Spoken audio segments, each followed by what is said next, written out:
27 मार्च को colonel dams को पराजित करते हुए कुंवरसी ने आजमगढ़ के अन्य इलाकों पर कब्जा कर लिया।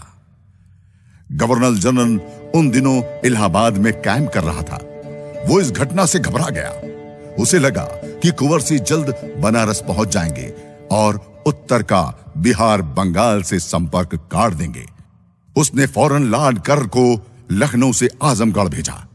हाथी घोड़ों, तोपों और 400 सैनिकों से लैस उसकी सेना से भी एक घमासान युद्ध हुआ। 6 अप्रैल 1858 गुड फ्राइडे का दिन था। कुंवरसी ने पहले उसकी सेना को बाईं और दाईं ओर से उलझाए रखा। फिर अचानक से उनके सिपाहियों ने पीछे से हमला बोल दिया। कर्र की सेना को चारों ओर से घेर लिया। उसके हाथी घोड़े बौखला गए। महावत किसी तरह हाथियों को संभाल रहे थे। बख्तरबंद गाड़ियों के चालक भाग गए थे, परंतु अंग्रेजों के 6 पाउंड वाले तोपों की वजह से कुंवरसी की सेना को पीछे हटना पड़ा। इस युद्ध में 8 अंग्रेज मारे गए थे और 34 गंभीर रूप से जख्मी हुए थे। कुंवरसी को पराजित करने के लिए 15 अप्रैल को अंग्रेजों ने 3 यूरोपीय इन्फेंट्री रेजिमेंट और 700 सिख घुड़सवारों को जनरल एडवर्ड लुगार्ड के नेतृत्व में उनके पीछे भेजा। कुंवरसी ने फिर से छापेमार युद्ध का परिचय देते हुए अंग्रेजों को चकमा दिया। उन्होंने नावों और अपने सैनिकों की टुकड़ी को टोंस नदी पर लगा दिया और खुद अपनी बाकी सेना लेकर गाजीपुर की ओर बढ़ गए। घंटों इंतजार के बाद जब लुगार्ड को उनकी चाल समझ में आई, तब उसने तुरंत जनरल डगलस को एक बड़ी फौज और 4 तोपों के साथ उनके पीछे भेजा। वो हर हाल में शाहाबाद के शेर को उसके इलाके में प्रवेश करने से रोकना चाहती थी।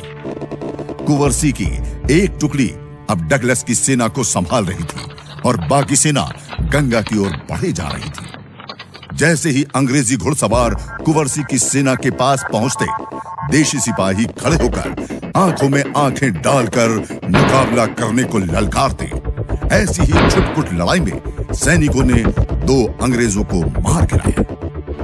इस बीच डगलस को मदद करने के लिए पश्चिम से कर्नल कम्बरलेज भी आ गए। अंग्रेजों को लगा कि वो कुंवरसी को बलिया में घेर लेंगे, पर वो डाल तो कुंवरसी पात। जनता कुंवरसी के साथ थी, उन्हें पल पल की खबर दे रही थी और अंग्रेजों को भ्रमित कर रही थी। पिछले 5 दिनों से डगलस उनका पीछा कर रहा था, पर वो उसको बार बार चकमा देने में सफल हो रहे थे। उनकी सेना के पास नदी पार करने के लिए नाव नहीं थी। ऐसे में खबर थी कि वो अपने कुछ हाथियों पर गंगा पार करेंगे, पर इलाके की जनता में उनके लिए इतना सम्मान था कि वहां के मल्लाहों ने शिवपुर घाट पर उनकी पूरी सेना को पार कराने की व्यवस्था कर दी। 21 अप्रैल को जब तक डगलस अपनी सूचना के आधार पर घाघरा और गंगा नदी के मुहाने पर पहुंचा, तब तक वो 10 मील आगे शिवपुर घाट पहुंचकर गंगा पार कर रहे थे।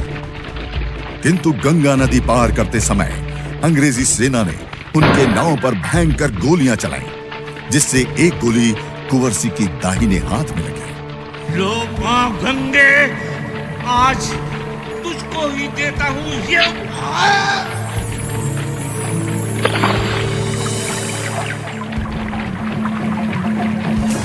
चला बहादुर बलिया को जब लेकर नाव पे टोली, लाल भई जलगंगा का अब लगी बाह में गोली, लगी बाह में गोली, लगी बाह में गोली।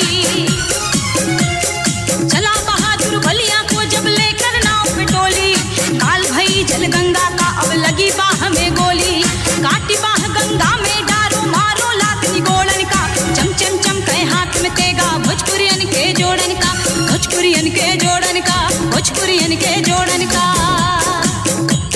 पान मुरेठा 52 गज का एड़ा दबावे घोड़न का, चम चम चम कहे हाथ में तेगा भोजपुरियन के जोड़न का, भोजपुरियन के जोड़न का, भोजपुरियन के जोड़न का।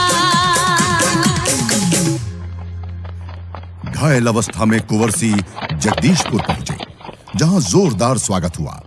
जगदीशपुर की जनता को 9 महीने के लंबे अंतराल के बाद अपने लाडले शेर को देखने का मौका मिला था।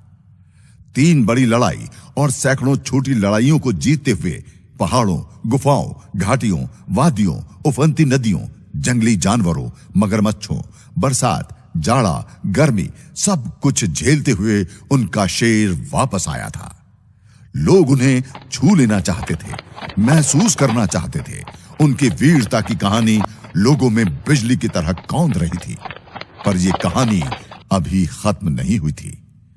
अंग्रेजों को लगा ये शेर घायल है, थका हुआ है और बूढ़ा हो चुका है, इससे अच्छा मौका फिर नहीं मिलेगा। पर उन्हें क्या मालूम था कि बिहार का ये शेर, शाहाबाद का ये शेर, जगदीशपुर का ये शेर कोई मामूली शेर नहीं बल्कि बब्बर शेर है।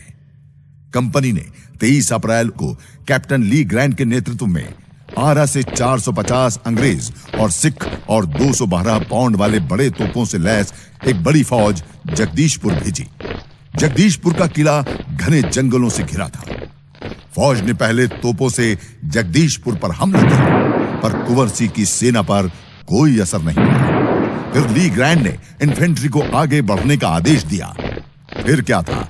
वही हुआ जो 9 महीने पहले कप्तान डनवर के साथ हुआ था। कुंवर सिंह के एक सिपाही ने पीछे से अंग्रेजी फौज के धुन में वापस लौटने का बिगुल बजा दिया। अंग्रेजी फौज घबराकर पीछे भागने लगी, जबकि ली ग्रैंड उनको आगे बढ़ने के लिए कह रहा था। कुंवर सिंह के सैनिकों ने चारों ओर से हमला बोल दिया। अंग्रेजी फौज में खलबली मच गई और वे तोप छोड़ आरा की तरफ भागे। 100 से ऊपर अंग्रेज मारे गए। कैप्टन ली ग्रैंड भी मारा गया। एक बार फिर से बाबू कुंवर सिंह ने दुश्मन को नेस्तानाबूद कर दिया। जीत का जश्न पूरे शाहाबाद के लोगों ने बैसाख में दोबारा होली का कर मनाया।